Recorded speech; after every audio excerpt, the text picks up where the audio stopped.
Okay, if I've talked to any of you personally about my home garden out front here, it is full of mint because that helps keep the deer away. And no, actually, it's full of mint because, unbeknownst to me, when we first started using the mint, it is invasive. Excuse my language, but it is invasive. But it is everything that I am showing you right now is mint. So we planted one type of mint over here, we planted another type of mint over here. Um, this right here, I can't tell you which one it is, but I believe it's a mixture of both of the mints. But what we have are some seeds. What we have here are some seeds from the mint plant. So I'm gonna go ahead and just use these ambidextrous scissors and cut off a couple seed pods.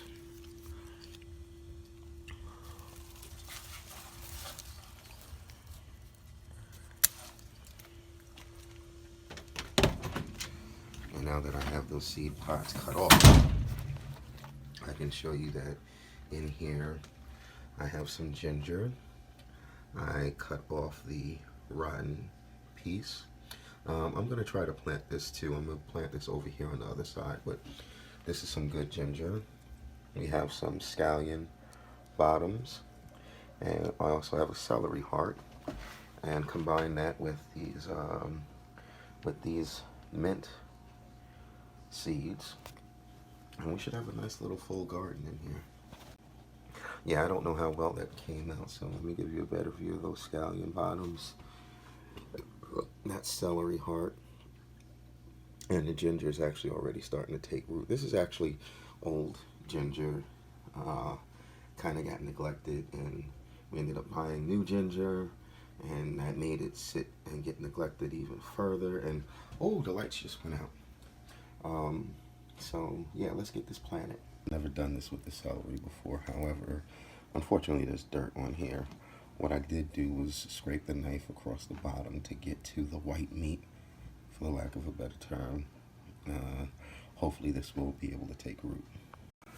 Now, in the north position we have the celery, in the south position we have that rotten piece of ginger. Over here on the west position, I literally dug down until I saw those Pothos leaves. And over here, we have those other two pieces of ginger. Well, one is already started to be covered up, but we're gonna go ahead and cover those up and put them to bed, nice and neat. Same thing with this rotten piece of ginger. I put it the opposite of the celery just so that I could have a reference and know exactly where it is. And the celery is going to be in the north position. And then, of course, over here on the west side, shout out to Park Heights, we'll have the other piece of ginger. And then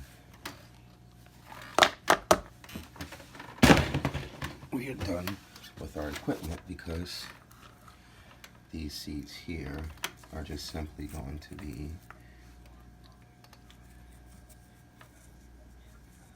dropped.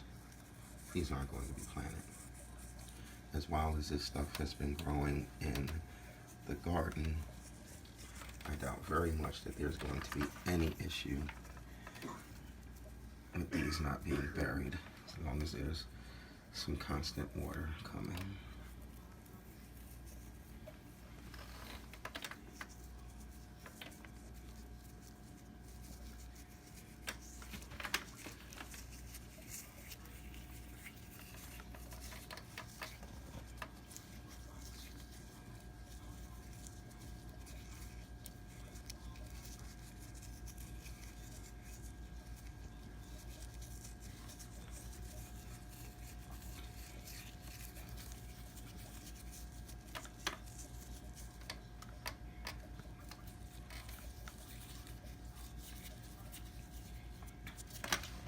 Now, as you can see, plenty of mint seeds everywhere.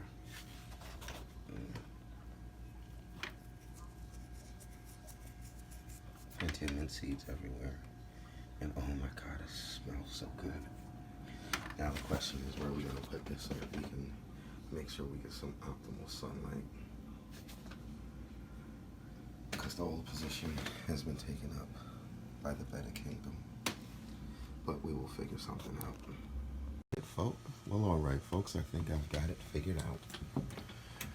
We're just gonna have them staggered here. And it's actually 2, 1, 3. Shout out to the East Siders.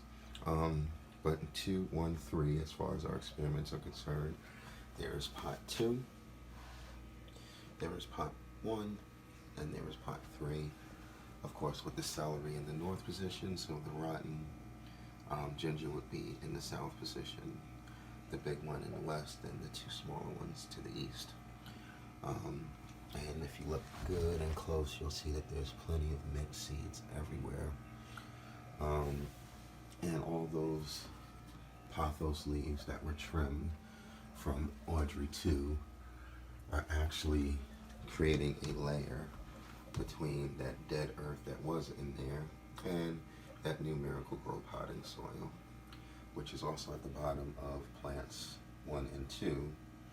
However, they were capped off with some of that old, ugly looking dirt. So now, what I need to find out is how often do I need to water the other inhabitants of this pot. The pothos, I'm guessing a cup every other day. That should be fine. So, time to get the old spray bottle out so that I'll always have water on hand, and it should be dechlorinated if I just let it sit overnight and then water it tomorrow. Now the Christmas cactus, that thing gets watered every Friday. And it's midnight, it's Friday, but I'm not gonna water it now. But we'll be back, stay tuned. Alrighty, we've got everything settled.